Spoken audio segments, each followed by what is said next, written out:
it's so important that how do we have that relationship, I guess, with God, and at what points in moments such as those extreme periods of challenge or suffering did either God inform you? I've been spoken to twice. The conversation, though, was, I'm going to hurt you, but you will live. And it wasn't so specific for me to know whether it was, you're going to be missing a leg, but you are going to get wounded and you're going to be okay. In place of fear, I had God. I had that calm voice that said, you're going to be okay. It's going to be okay.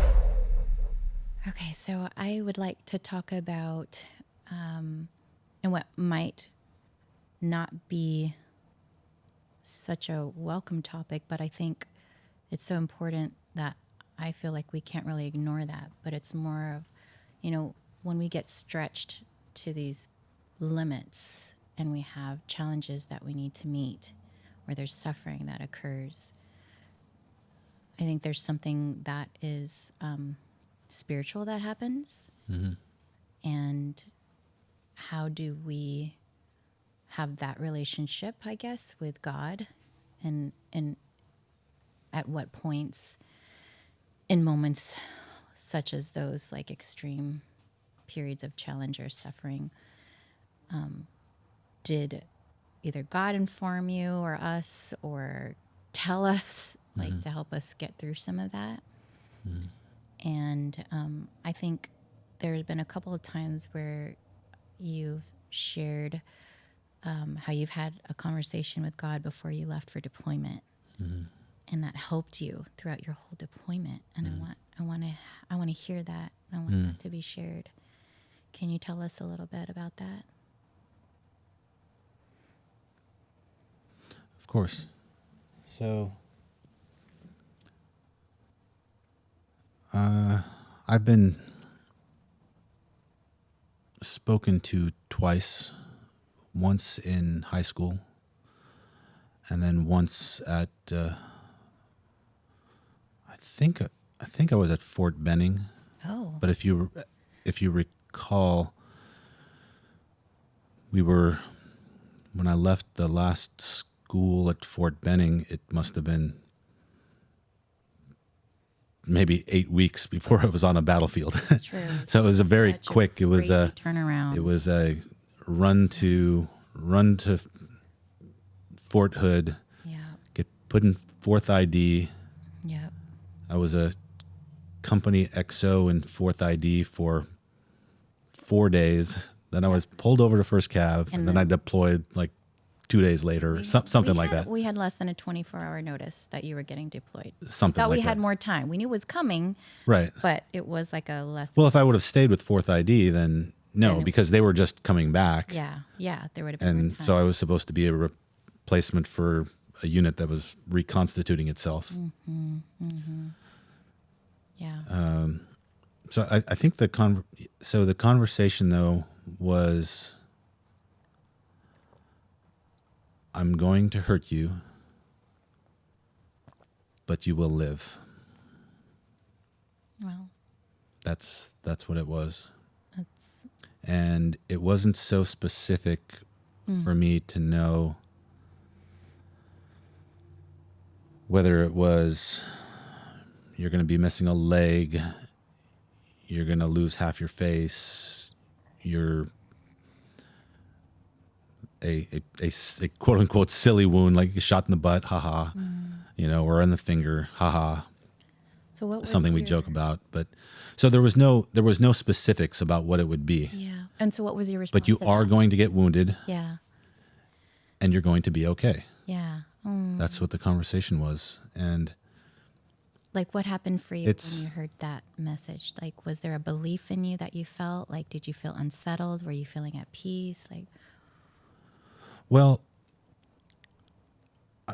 yeah, I would say, I wouldn't say completely at peace. I mean, there's still some tension because there's tension of, yeah. okay, how's it going to happen? Yeah. Am I going to get shot out of the sky? Is it, a Humvee flipped over? What's going to happen? Yeah. Right. Yeah. So there's still some question of, and when is it going to happen? So there's still this uncertainty, but I knew that it would happen at some time, but definitely a lot of peace and just an ability to exhale and not worry so much because the end was known. Wow.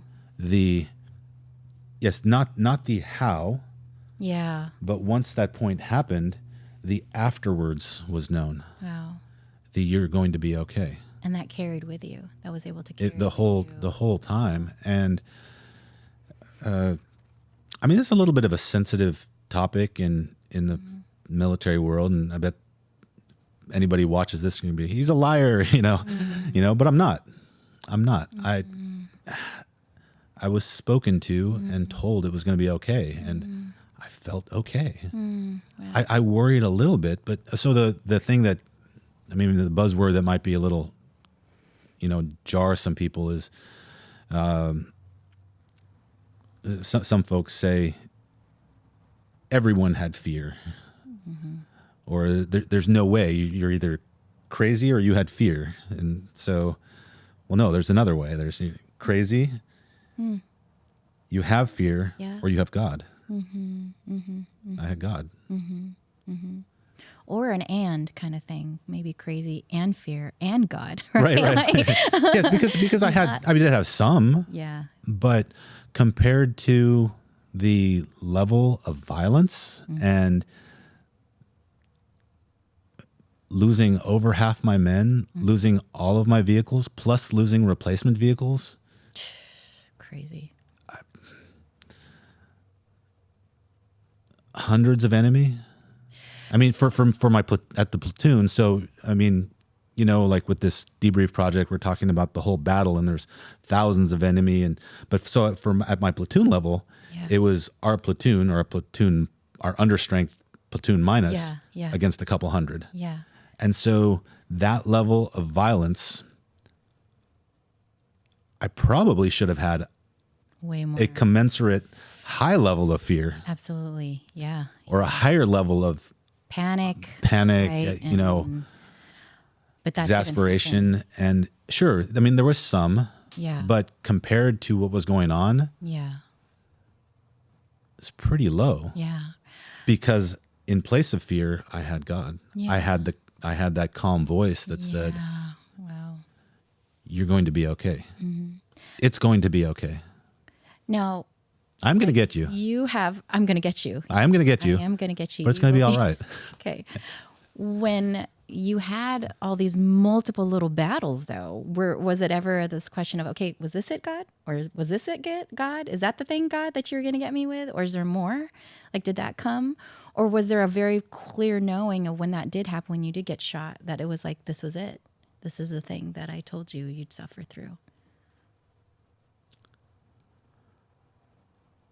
I would say it's not completely clear. I would say 90% it was the getting shot, but some of the pre-events to that, the concussions. Yeah, because you had a whole bunch of IED hits, and No, it was probably pretty clear. It was probably pretty clear, because only in hindsight are we realizing what all the landmines did. At the time, we didn't think of the landmines as wounds. True. Right, the TBI. The Right, they traumatic should be injury. considered wounds. Yes. I mean, I've had what is it? So many tremors, seizures. Yeah, I've had seizures because of the TBI or the IEDs. It's another sensitive topic for another day when we want to pick on the VA, right? But so yeah, I've had seizures, but let's talk about that time. So at that time, it was, and not just for me. So this was helping give a voice to all the other people, or the people that were in Humvees or Bradleys with me, Okay. and all around us on the battlefield, where we would hit these and there was no go back and do a mental health test. There was no go back, and there was throw up on the side of the road, drink some water, drive on, Move on keep out. going, right? Yeah. I mean, unless I mean, like, I had a driver who's with me in the vehicle whose leg was mangled. I mean, in that case, yes, that's okay, he can go back because he can't walk. But for the people who were still walking, but who had brain wounds, if you will, that was continue mission. Yeah. And so at that time, we didn't think of those as wounds. So Gotcha. Okay. go back to your question. Yep. I didn't consider those the I'm going to get you. Gotcha. Okay. Okay. And so, yes, I'd say it's pretty Well, pretty clear. I'd say the little piece of where I was maybe unsure about, that 5% where I wasn't sure if I'd already received that I'm going to get you was because I was back at the FOB from the field hospital a week later. it was pretty quick. It was pretty quick. And then, yes, I wasn't a platoon leader anymore, so I wasn't going out a lot, but I don't know, maybe I went out and went on some of the bigger missions 10 times, something like that. So pretty infrequent, Yeah. every couple of weeks. But there was a little bit of a sense of, is the real wound coming still to come? Okay. Okay. A little bit of a sense of that. Okay. Okay. Did you ever get like upset or mad at God from that? Like, was there just like this acceptance and okay, that's No. what we were talking about? Never. Yeah. Yeah. Yeah. Never. Like I see this kind of like armor of God thing that's happening. Yeah, God and it's like, shield. and this obedience to God occurring or faith in, For me, is- 100% clear. Yeah. You're in charge. Yeah. Yeah. Yeah. That's really cool. Yeah. I have. So I some- think I was definitely more stable than I would have been on my own Okay. without having that conversation. And Yeah. So for me, I guess like experience that occurred as the military spouse, there's like wrestling that happens every time you move, right? So I experienced this wrestling as a child. There was like, you just didn't fully understand. So you just go with that flow, like, okay, well, this is part of it. This is just like the side stuff that happens when your dad's in the military. So you're not really like counting wrestling that too hard, but you're doing some wrestling. And then as an adult, now that you've chosen and now like making more of a fully informed choice that you're going to be continuing to do this kind of lifestyle, the moving around.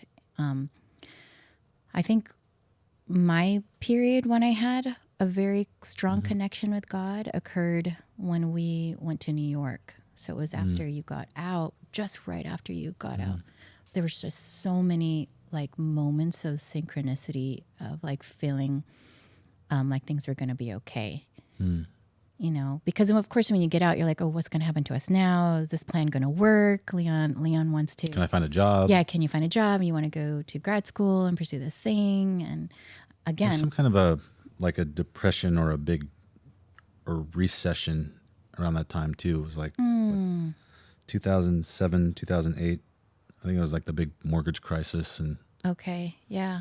so it was like extra hard. It was harder. It was challenging. And I, again, am like faced with have to reinvent myself and what should I do here?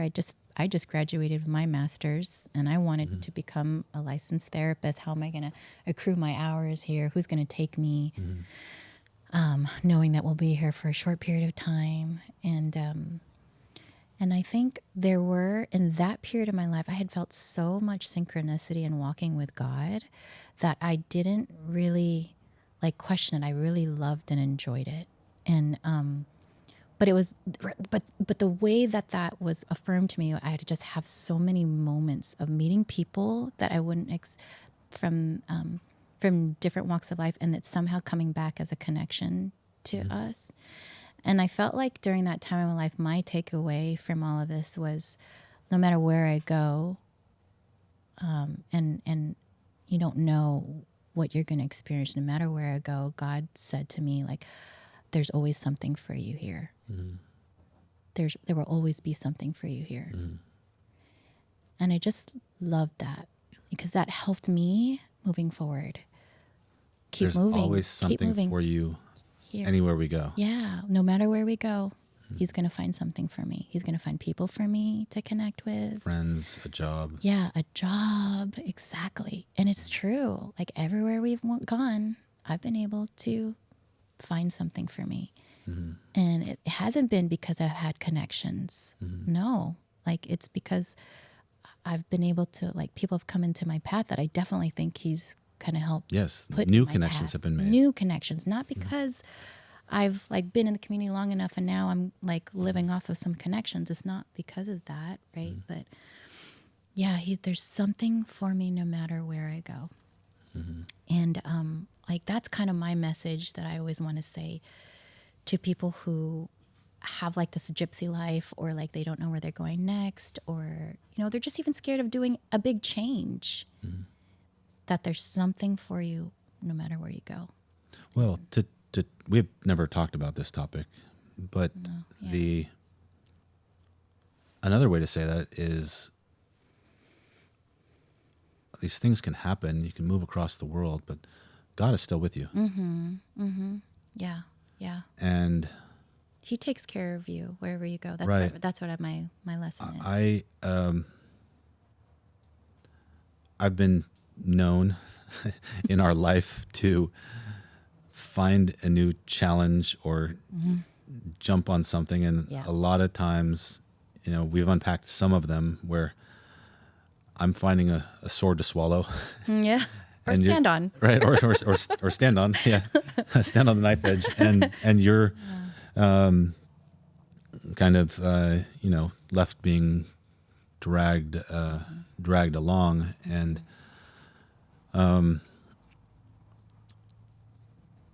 the thing I'm resonating with is your viewpoint that there's always something, and because different friends I've made along the way of just life, most of them are not jumping at the next knife. Or some of them jump at one or two knives, but not a new one every year. And I think, so for me, part of that, being able to do that, just that confidence of jumping into a completely different field, Absolutely. because it is like starting over. It is, yeah. A new part of the country, the world, a new kind of business. Well, and I think that's the armor for me. The armor for me. Right. Well, that's what I'm seeing. Yeah. That confidence for me points back to that conversation before the deployment where I was shot. It's just knowing, in my deepest core, that Yeah. it's going to be okay. Exactly. Go for it. That's exactly it. So that conversation has just carried along. Yeah. I think we're compatible in that way. Right. Yeah, we're really compatible in that way. You phrased it a little bit different. You said, when we move somewhere, there's something for me. Yeah. But it's the same concept, I think. Yeah, it's the same concept. And I guess still have the God shield when you move. It's the God shield that will be okay, but there's also this other aspect of sense of connectedness, that I'll be okay. I won't feel so lost. I'll feel a connection somehow.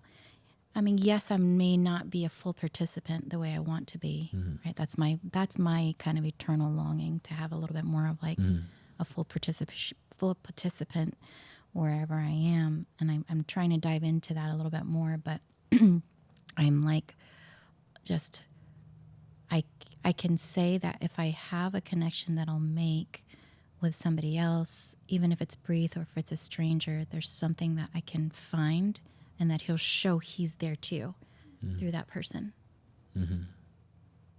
that's what I mean about that. Like, there's something for me there. He's there, you know, he's there in everyone that I see. And I just really, I love that so much.